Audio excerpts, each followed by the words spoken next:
মালকে আল্লাহ নষ্ট করে দিয়ে পরীক্ষা করবে। মাঠে 3 মণ ধানকে ছড়িয়েছে, তাকে কেটেছে, মেরেছে, জমা করেছে, 300 কুইন্টাল হয়েছে।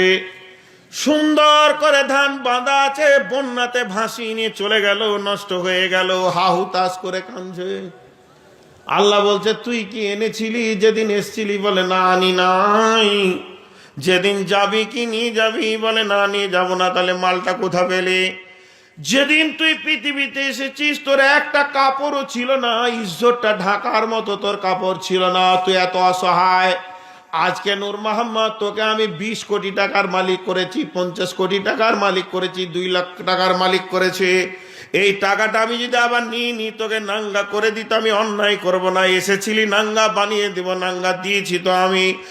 বলার কিছুই নাই। অতএব মানুষ এটা ভেবে দেখে না, অঙ্ক করে না। তো আমার আল্লাহ বলছে কখনো মাল নিব আবার ছিনিয়ে নিয়ে তোর মুখ পানে দেখব, তোর মুখ কপাল জড়ো হয়ে গেছে নাকি, আল্লাহর উপরে তোর অসন্তুষ্টি এসেছে নাকি। বাচ্চা ছেলের হাতে যখন বিস্কুট দেওয়া হয়, আবার ওইটা যখন বড় মানুষ এরকম কেড়ে নেয়, নেওয়ার জন্য নেয় না, ওর মনটা দেখে। ছেলে খুশি হলে রিটার্ন দিয়ে দেয়, লোকটি আনন্দ পায়, ওর মাথায় হাত দিয়ে দোয়া দেয়। তো আমার আল্লাহ বলছে তোকে আমি 50 কোটি টাকার মালিক করেছি, 30 কোটি টাকা তোর ধ্বংস করে দিয়ে 20 কোটি টাকা রেখে দিলাম। যদি তুই সন্তুষ্ট চিত্তে নামাজের হেসে খেলে আমার কাছে থাকতে পারিস, আবার আমি রিটার্ন করে দিব। আমি কারো মাল নিই না। ওয়ানাকসিম মিনাল আমওয়াল, মালকে কেড়ে নিয়ে আমি পরীক্ষা করব। কয়টা পরীক্ষা হলো? 3টে। 4 নম্বরে ওয়ালানফুস। ওয়ালানফুস, আনফুস মানে নাফস, আত্মাকে ক্ষয় করে দেব।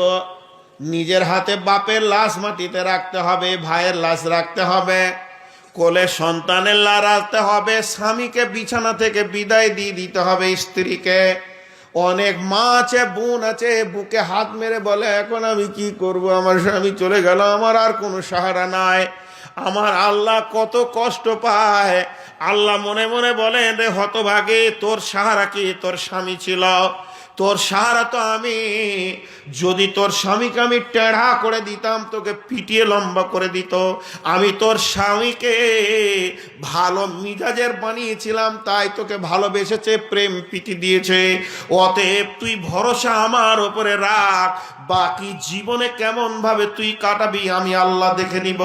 এই দিকটা ভুলে গিয়ে যখন কোনো প্রিয়জন মরে যায়, মানুষ হাহুতাশ করে, তো আমার আল্লাহ বলছেন এটা আর একটা আমার পরীক্ষা। কয়টা হলো? 5 নম্বর, এক মালদার আম এরকম ঝুলছে, এইরকম সাইজ হয়ে গেছে। চাচা বাগানে ঘুরছে আর খালি মোচে হাত দিচ্ছে, এবছর 30 লাখ মেরে দিয়েছি। আল্লাহ বলছে তোর কুটকুটি ঠান্ডা করছি, দাঁড়া।